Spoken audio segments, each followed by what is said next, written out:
বিসমিল্লাহির রহমানির রহিম। সুপ্রিয় শিক্ষার্থীবৃন্দ, আশা করি সকলে ভালো আছো। তোমাদের দোয়ায়, মহান আল্লাহ তাআলার অশেষ কৃপায় আমি ভালো আছি। আমি তারিক সালাউদ্দিন মামুন, প্রভাষক রসায়ন, আনন্দমন কলেজ, ময়মনসিংহ।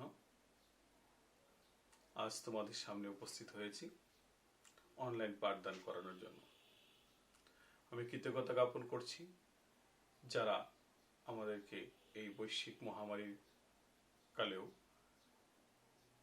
অনলাইনে পাঠদান কার্যক্রমে সহযোগিতা করেছেন।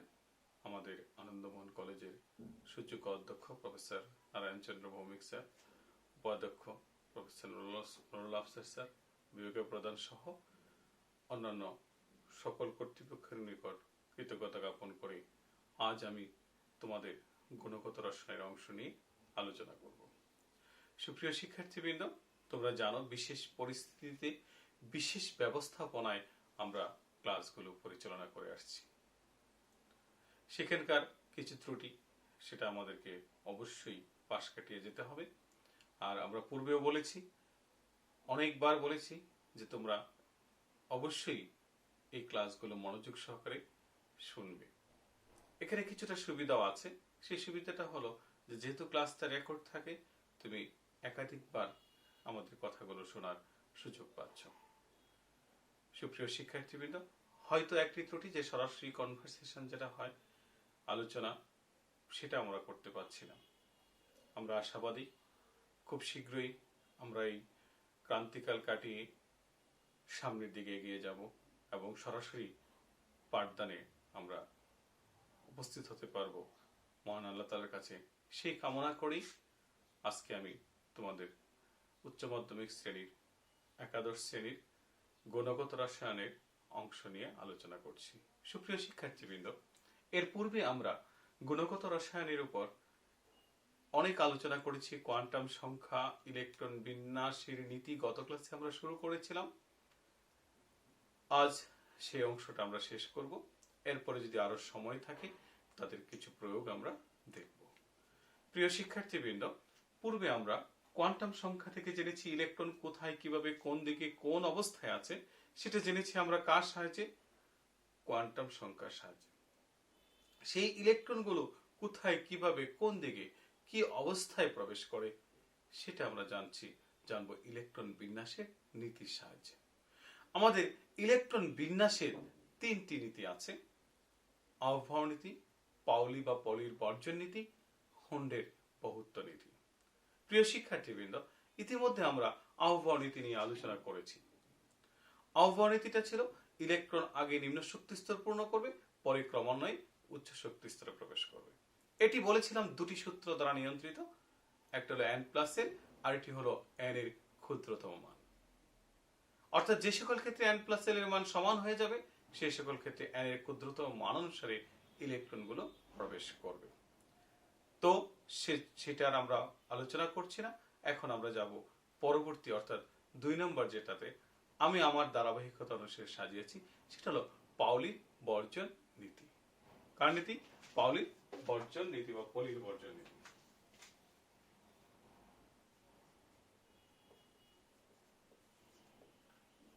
পাউলির বর্জন নীতি। সুপ্রিয় শিক্ষার্থীবৃন্দ, পাউলির বর্জন নীতি এটাই কিন্তু আরেকটি একটু ভিন্ন আঙ্গিকে যদি চিন্তা করি, কোন এক পারমাণবিক অরবিটালে ইলেকট্রনের সর্বাধিক সংখ্যা নির্ধারণের নীতি হলো পাউলির বর্জন নীতি। অনেক সময় এমসিকিউ আসে, পারমাণবিক অরবিটালে ইলেকট্রনের বা পরমাণুতে ইলেকট্রনের সর্বাধিক সংখ্যা নির্ধারণের নীতি কোনটি? পারমাণবিক অরবিটালে ইলেকট্রনের সর্বাধিক সংখ্যা নির্ধারণের নীতি কোনটি? সেটা হলো পলি বা পাউলির বর্জন নীতি। সুপ্রিয় শিক্ষার্থীবৃন্দ, পাউলির বর্জন নীতিতে কি বলা হয়েছে? কোন একটি পরমাণুতে দুটি ইলেকট্রনের 4টি কোয়ান্টাম সংখ্যার মান কখনো একই হতে পারে না। 3টি এক হলেও একটি অবশ্যই কি হবে? ভিন্ন। আমি আবারও বলছি, কোন একটি পরমাণুতে দুটি ইলেকট্রনের 4টি কোয়ান্টাম সংখ্যার মান কখনো একই হতে পারে না। 3টি এক হলেও একটি অবশ্যই ভিন্ন হবে। আমি কেন একটি বললাম, অনেকে চতুর্থটি বললে মনে করে কি প্রধান, সহকারী, চুম্বক এবং স্পিন। আসলে সুপ্রিয় শিক্ষার্থীবৃন্দ সেরকমটি নয়। আমার এই চারটি কোয়ান্টাম সংখ্যার যে কোনো কমপক্ষে একটি, একাধিকও হতে পারে। মানের কি হবে? ভিন্নতা হবে, যেটা হলো পাউলির বা পলির বর্জন নীতি। আমরা আগেও বলেছি যে এই যে ইলেকট্রন বিন্যাসটা যে এসেছে, ইলেকট্রন বিন্যাসের নীতিগুলো যে এসেছে, কিভাবে এসেছে? বর্ণালী বিশ্লেষণের মাধ্যমে। প্রিয় শিক্ষার্থীবৃন্দ, তাহলে আমি আবারও বলছি, পাউলির বর্জন নীতি হলো পারমাণবিক অরবিটালে ইলেকট্রনের সর্বাধিক সংখ্যা নির্ধারণের নীতি হলো পাউলির বর্জন নীতি। কি বলেছে সে? কোন একটা পরমাণুতে দুটো ইলেকট্রনের চারটি কোয়ান্টাম সংখ্যার মান কখনো একই হতে পারে না। তিনটা এক হলেও কমপক্ষে একটি ভিন্ন হবে, একাধিকও কি হতে পারে? ভিন্ন হতে পারে। প্রিয় শিক্ষার্থীরা, তো এবার আমরা তার একটি উদাহরণের সাহায্যে আমরা দেখাবো। সুপ্রিয় শিক্ষার্থীবৃন্দ, লক্ষ্য করো, আমরা যদি 3s কে বিবেচনা করি, 3s এর জন্য আমরা যদি কাকে বিবেচনা করি? 3s এর জন্য যদি আমরা বিবেচনা করি প্রিয় শিক্ষার্থীবৃন্দ, তাহলে দেখো, প্রথম ইলেকট্রনের ক্ষেত্রে যাদের চার প্রকার কোয়ান্টাম সংখ্যা সম্পর্কে সুস্পষ্ট ধারণা নেই, তাদের এটা বুঝতে অনেক কষ্ট হবে। তাই বিগত দিনের ক্লাসগুলো অবশ্যই একটু দেখে নেবে। n সমান 3, l সমান 0। অনেকেই সেখানে বলে 0 1 2। নো, এখানে s এর জন্য নির্দিষ্ট আমরা বলে দিয়েছিলাম 0 1 2 3 spdf, 0 1 2 3 spdf। যেহেতু এখানে আমি ইচ্ছা করে 3s নিয়েছি, 1s ও নিতে পারতাম, কিন্তু অনেকেই আমরা ভুল করে কি করে ফেলি? 0 1 2 3, 0 1 2। নো, এখানে 0 1 2 হবে না, কারণ আমার এখানে ইলেকট্রনটা প্রবেশ করেছে কোথায় ধরে নিয়েছি? s এ। তাহলে প্রথম ইলেকট্রনের জন্য বা প্রথম ইলেকট্রনের ক্ষেত্রে n সমান 3, l সমান 0।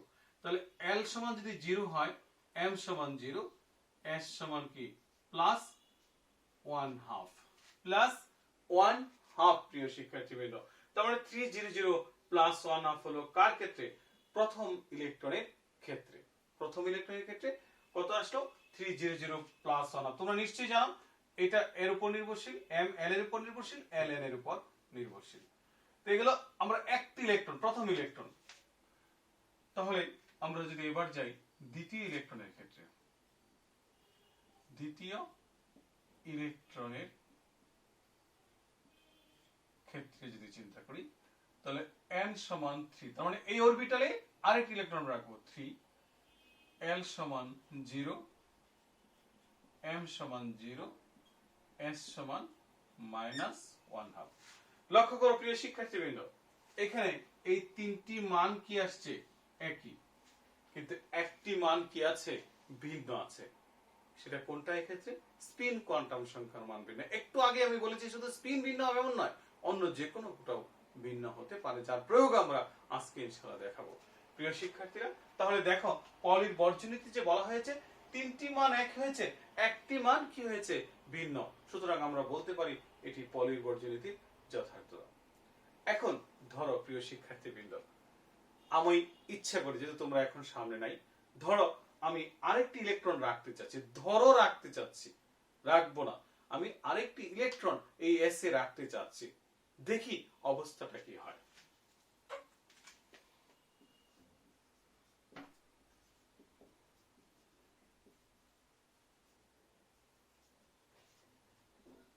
n সমান 3, l সমান 0, m সমান 0, s সমান +1/2 দিলাম বা -1/2, তুমি যে কোনোটা দিতে পারো। লক্ষ্য করো সুপ্রিয় শিক্ষার্থীবৃন্দ, তৃতীয় ইলেকট্রন রাখতে গেলে প্রথম ইলেকট্রনের সাথে তার চারটি কোয়ান্টাম সংখ্যার মান মিলে যায়। প্রথম ইলেকট্রনের সাথে তার চারটি কোয়ান্টাম সংখ্যার মান মিলে যায়। যদি -1/2 দাও, তাহলে দ্বিতীয়টার সাথে মিলে যায়। তার মানে কি দাঁড়ালো? তুমি আমি যতই চেষ্টা করি না কেন, তৃতীয় ইলেকট্রন রাখা যাবে না। কেন রাখা যাবে না? যা পলির বর্জন নীতির পরিপন্থী, যা পলির বর্জন নীতি বা পাউলির বর্জন নীতির কি পরিপন্থী। প্রিয় শিক্ষার্থীবৃন্দ, তাহলে আমরা এখান থেকে কি সিদ্ধান্তে উপনীত হতে পারি? তাহলে এটাকে না বলুন, অর্থাৎ আমরা তৃতীয় ইলেকট্রন কি করতে পারবো না, রাখতে পারবো না। তাহলে এ থেকে আমি এই সিদ্ধান্তে উপনীত হতে পারি যে, বা পাউলি হয়েছেন তার অনুসিদ্ধান্ত, সেটা হলো কোন একটা পরমাণুর প্রতিটি পারমাণবিক অরবিটালে সর্বোচ্চ কয়টি ইলেকট্রন থাকবে? দুটি ইলেকট্রন থাকবে। সর্বোচ্চ কয়টি ইলেকট্রন থাকবে? প্রতিটি পারমাণবিক অরবিটালে সর্বোচ্চ কয়টি ইলেকট্রন থাকবে? দুটি ইলেকট্রন থাকবে। এটি হলো আমাদের পাউলির বর্জন নীতি। প্রিয় শিক্ষার্থীবৃন্দ, যদি কখনো আসে অনুধাবনের সময় দিতে পারে কোন একটা পরমাণুর প্রতিটি পারমাণবিক অরবিটালে দুটোর বেশি ইলেকট্রন রাখা সম্ভব নয়, ব্যাখ্যা করো, বা নয় কেন, তাহলে তোমাকে পাউলির বর্জন নীতিটা বলে তারপরে তুমি যে কোনো একটা অরবিটালকে ধরো। আমি এখানে 3s ধরেছি, তুমি 2px ধরতে পারো, 2py ধরতে পারো, 2pz ধরতে পারো, d এর যে কোনো অরবিটাল ধরতে পারো, কোনো প্রবলেম নেই। যে কোনো একটা অরবিটাল ধরে তুমি আনসারটা করে দিতে পারো। তখন কিন্তু তোমার এই যেরকম আমি যেখানে ক্রস দিয়েছি সেই ক্রস দেওয়া যাবে না। তবে বেশি পাণ্ডিত্য না দেখে আমার মতে এস কে বিবেচনা করেই আনসার করাটা উত্তম। জটিল প্রক্রিয়ার চাইতে সহজভাবে যদি কোনো একটা প্রশ্নের আনসার করা যায়, ভুল করার চেয়ে সহজভাবে সঠিকভাবে আনসার করাটা উত্তম। প্রিয় শিক্ষার্থীবৃন্দ, তাহলে আমরা এস কে নিয়ে এটা 1s নিতে পারো, 2s 3s 4s যেটাই নাও নিয়ে তুমি প্রথম ইলেকট্রন দ্বিতীয় ইলেকট্রনের জন্য দেখাবে, তৃতীয় ইলেকট্রনটা রাখতে গেলে কি হচ্ছে সেটা বলে তোমাকে মন্তব্যটা করতে হবে। তৃতীয় ইলেকট্রন রাখতে গেলে 4টি কোয়ান্টাম সংখ্যার মান মিলে যায়, যা পলির বর্জন নীতির পরিপন্থী। ক্লিয়ার? আচ্ছা, এবার আমরা এই সংক্রান্ত একটি অন্যতম প্রশ্ন দেখব, গুরুত্বপূর্ণ। যে কোনো মৌল দিতে পারে, যে কোনো মৌল, নাইট্রোজেন, অক্সিজেন, ফসফরাস, যাই দেখ না কেন। সরি,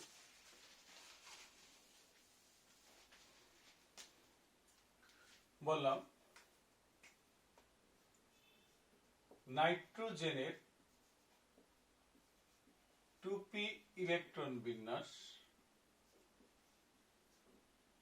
সে পাউলির বর্জন নীতি অনুসৃত হয় কিনা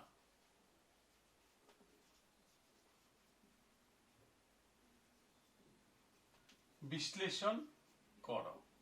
অনুসৃত মানে কি? মেনে চলে কিনা। নাইট্রোজেনের 2p ইলেকট্রন বিন্যাসে পাউলির বর্জন নীতি অনুসৃত হয় কিনা বিশ্লেষণ করো। অন্যতম গুরুত্বপূর্ণ, আমাদের এক থেকে হাইড্রোজেন থেকে অর্গানিসন পর্যন্ত এই 118টি মৌলের যে কোনোটা দিয়ে তোমাকে বলতে পারে, যে কোনোটা দিয়ে বলতে পারে পাউলির বর্জন নীতি অনুসৃত হয় কিনা। তোমাদের গাথার্থে বলছি যে সবগুলো মৌলই পাউলির বর্জন নীতি মেনে চলে।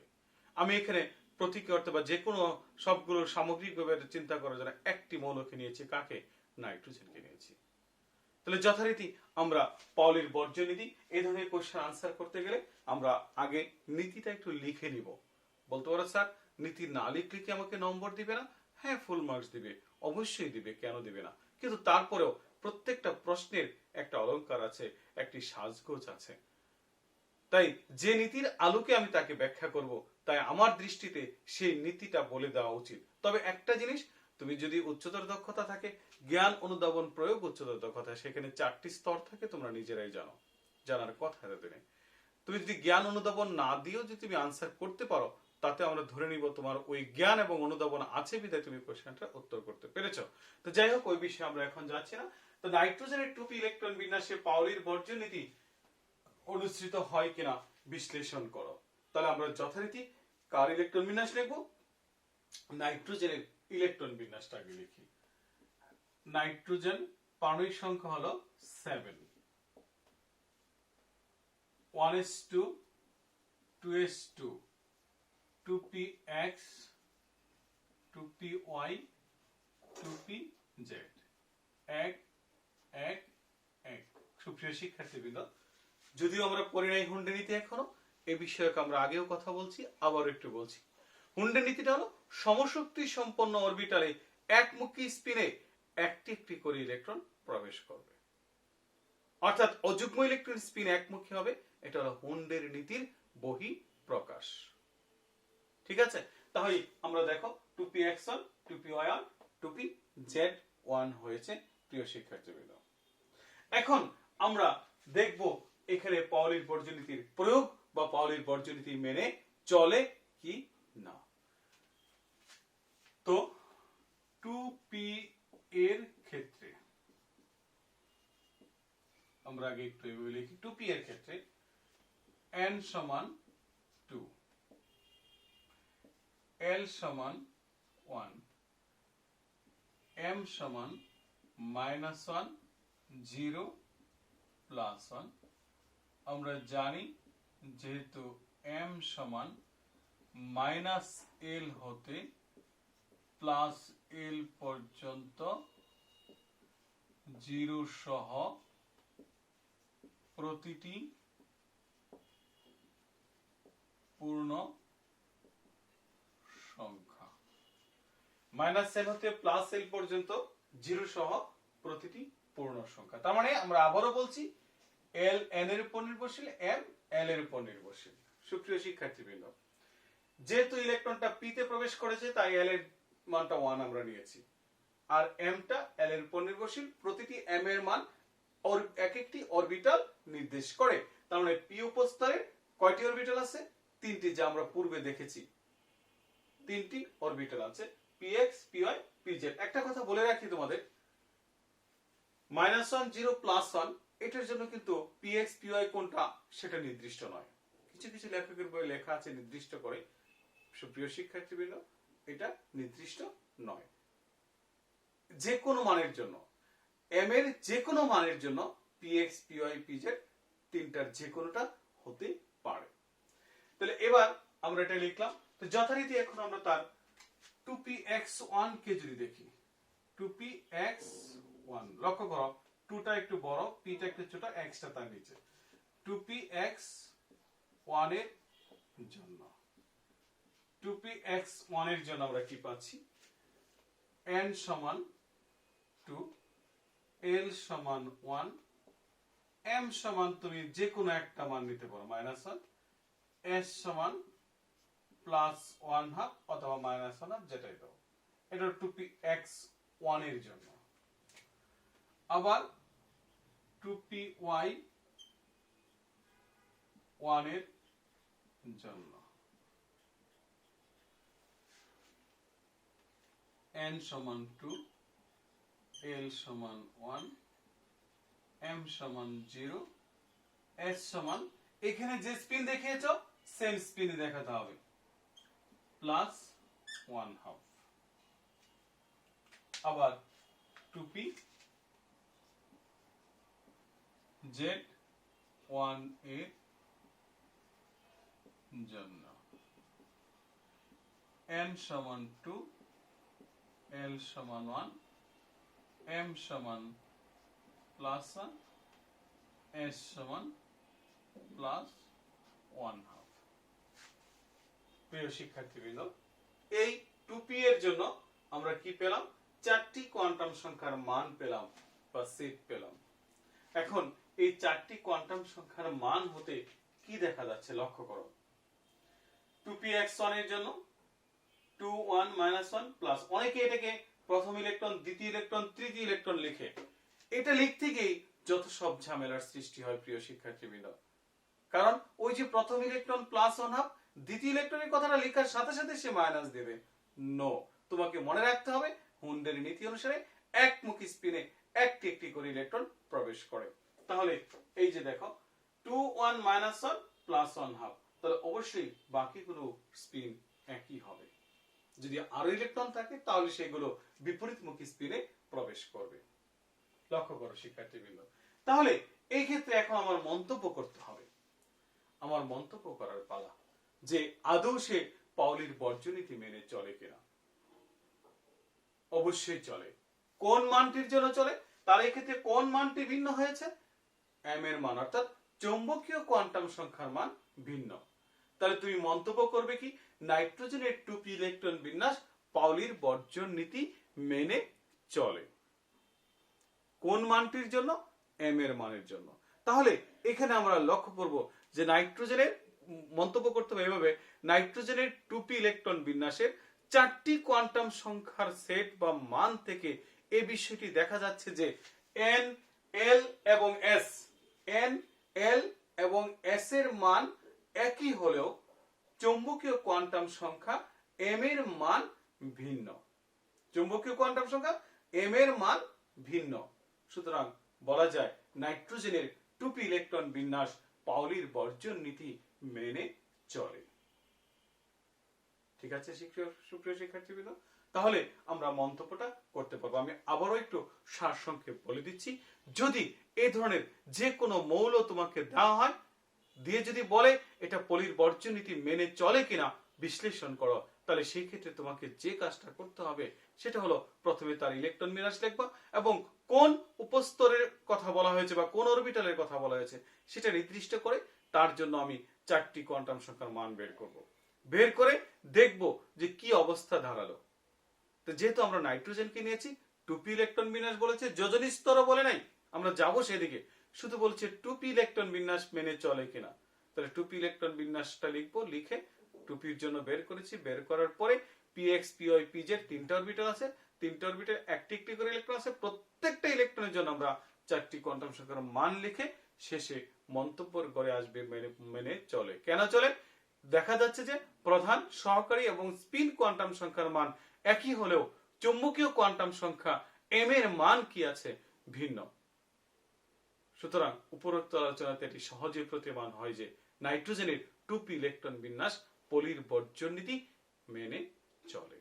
সেরকম ফসফরাস বলতে পারে, অক্সিজেন বলতে পারে, যে কোনোটা তোমাকে বলতে পারে, এমনকি তোমার একটু ভিন্ন আঙ্গিকেও দিতে পারে, যেমন হাইড্রোজেন আর হিলিয়াম দিয়েও দিতে পারে, বা হাইড্রোজেনের সাথে লিথিয়াম দিতে পারে, কোনো সমস্যা নেই, সেখানে আমরা প্রয়োগ তার দেখাতে পারবো। প্রিয় শিক্ষার্থীবৃন্দ, এই ছিল আমাদের পলির বর্জন নীতি, তার প্রয়োগ সংক্রান্ত। এবার আমরা, যদিও হুন্ডের নীতি আগেও আলোচনা করা হয়েছে, এখানেও আমরা একটু আলোচনা করেছি এবং বলেছি, তাও আবারও আমরা একটু যাচ্ছি। হুন্ডের নীতি বা হুন্ডের বহুত্ব নীতি, হুন্ডের বহুত্ব নীতি এটাকে বলা হয়। সুপ্রিয় শিক্ষার্থীবৃন্দ, সমশক্তি সম্পন্ন অরবিটালে সর্বাধিক অযুগ্ম অবস্থায় ইলেকট্রনগুলো থাকে বা থাকতে চায়, অর্থাৎ অযুগ্ম ইলেকট্রনের স্পিন একমুখী হবে, এটা হলো হুন্ডের নীতির বহিঃপ্রকাশ। অযুগ্ম ইলেকট্রন স্পিন একমুখী, অনেক সময় বলে এমসিকিউ অযুগ্ম ইলেকট্রন স্পিন একমুখী হবে, এটা কোন নীতির বহিঃপ্রকাশ? হুন্ডের নীতি। ইলেকট্রন নিম্ন শক্তি স্তর পূর্ণ করে ক্রমান্বয়ে উচ্চ শক্তি স্তরে প্রবেশ করবে, এটা কোন নীতি? আউফবাউ নীতি। আর আরেকটি কথা একটু আগে বলেছি, পারমাণবিক অরবিটালে ইলেকট্রনের সর্বাধিক সংখ্যা নির্ধারণের নীতি হলো পাউলির বর্জন নীতি। তা আমরা হুন্ডের নীতি অনুসারে যদি একটু দেখার চেষ্টা করি, যেমন আবারও যদি যাই, যেমন ধরো নাইট্রোজেনটা একটু আগে আমরা দেখিয়েছি, এবার অন্যটাতে যদি যাই, যেমন ফসফরাস, পারমাণবিক সংখ্যা হলো 15, তাহলে তার ইলেকট্রন বিন্যাস 1s2, 2s2, 2p6, 3s2, 3p3। এটা হলো সাধারণ নিয়মে। এটা কোন নিয়ম? সাধারণ নিয়ম। ঠিক আছে, অথবা আমরা এত বড়টা নাই, নাইট্রোজেনটা দিই, সময় অল্প, 1s2, 2s2, 2p3। এটা কোন নিয়ম? সাধারণ নিয়মে। কোন নিয়ম? সাধারণ নিয়ম। এখন হুন্ডের নীতি অনুসারে তাহলে কি হবে? 7, 1s2, 2s2, 2px1, 2py1, 2টা বড়, pটা একটু ছোট, 2pz1। এটা হলো হুন্ডের নিয়ম। এটা কি?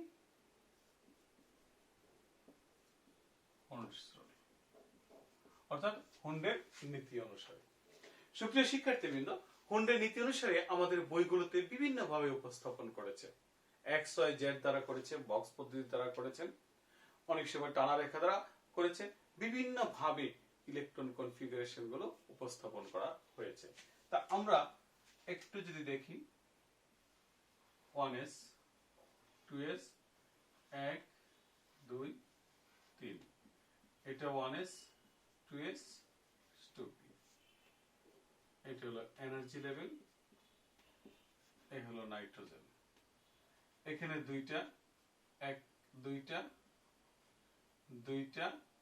একটা দিলাম, এটা হলো আবার 1s 2s 1 2 3, 1s 2s 2p। এই এনার্জি লেভেলটা দিয়ে দিবে নাইট্রোজেন 7 7 2 2 1 2 3, তার মানে A B C 1 2s 1 2 3, একটু বেশি দূরত্ব হয়েছে, সমস্যা নেই। তাহলে এটা হলো 1s 2s 2p 2 1 2 3। সুপ্রিয় শিক্ষার্থীবৃন্দ, লক্ষ্য করো এ বি সি তিনটা আমরা লিখেছি। কটা? তিনটা। কোন কনফিগারেশনটা সঠিক বা যথার্থ? আমাদের এই এক নাম্বারটা যেটা এ নাম্বার যেটা লিখেছি জোড়ায় জোড়ায়, এখানে দুইটা এখানে একটা, এটা সম্ভব নয় খণ্ডনীতিতে, তার মানে এটা হলো রং, এটা রং। কারণ একটি একটি করে একমুখী স্পিন ইলেকট্রন প্রবেশ করবে। এই যে এনার্জি লেভেল, এই তিনটা সমসূত্র অরবিটাল একমুখী স্পিনে একটি একটি করে ইলেকট্রন প্রবেশ করবে। এখানে যদি লক্ষ্য করো 2 2 1 1 ঠিক আছে, কিন্তু এর স্পিনটা হয়েছে কি বিপরীত, তার মানে এটাও হবে না। সি নাম্বারটা সঠিক, 2 2 1 1 1 একমুখী স্পিনে একটি একটি করে ইলেকট্রন প্রবেশ করেছে। আসলে রং রং রাইট কেন দেখিয়েছি তোমার যেন সহজেই মনে থাকে, পরীক্ষায় তোমার এই এক্সপেরিমেন্ট করা চলবে না।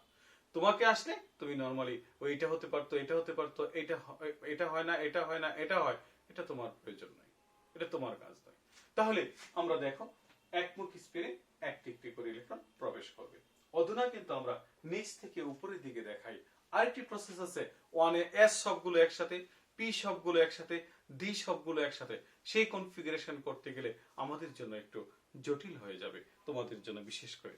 তাহলে আমরা এইভাবে উপস্থাপন করব না, আমি উপস্থাপনার একটি প্যাটার্ন তোমাদেরকে দিচ্ছি, যে এইভাবে তোমরা সাধারণত বক্স পদ্ধতিতে ইলেকট্রন বিন্যাসগুলো যদি হুন্ডের নীতিতে কখনো চায় সেটা দেওয়ার চেষ্টা করবে।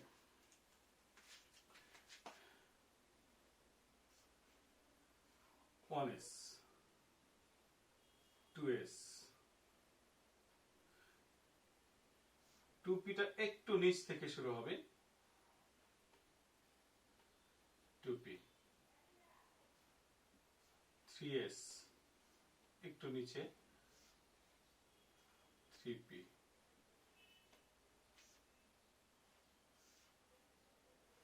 3d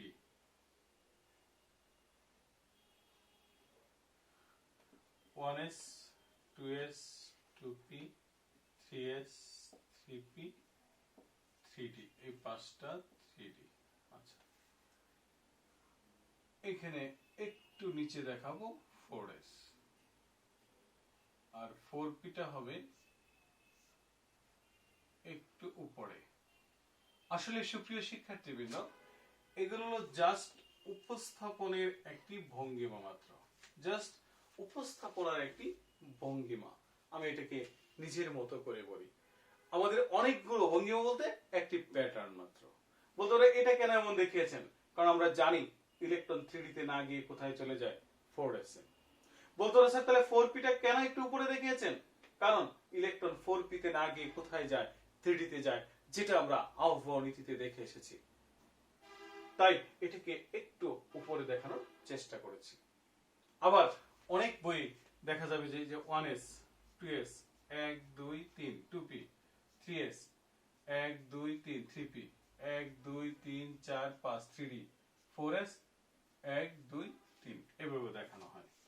এই যে energy level 1s 2s 2p 3s 3p 3d 4s, box দেখাইতে হবে এমন কোনো কথা নয়। এমন কোনো কথা নয় যে আমি বক্সই দেখাবো সুপ্রিয় শিক্ষার্থীবৃন্দ। কিন্তু যদি তোমাকে বলে দেয় যে বক্স পদ্ধতিতে দেখাও, তাহলে আমার দৃষ্টিতে তোমার সেটাকে বক্স পদ্ধতিতেই দেখানো উত্তম। তো বক্স পদ্ধতির ক্ষেত্রে লক্ষণীয়, এটা লিখতে গিয়ে আমরা অনেক সময় ভুল করে ফেলি।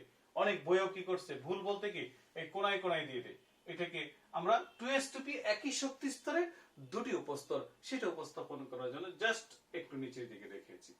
এখন আমরা যদি একটি মৌলের ইলেকট্রন বিন্যাস এখানে লিখে ফেলি, যেমন ধরো আর্সেনিক 33, 2 2 2 2 2 2 2 2 2, হিসাব করার দরকার নেই। 3D তে না গিয়ে আগে যাবে কোথায়, 4s এ 2, 1 2 3 4 5 6 7 8 9 10, তাহলে কি হলো 3D 10, আর 1 2 3, অথবা তুমি এখানে দিতে পারো 2 2 2 2 2 2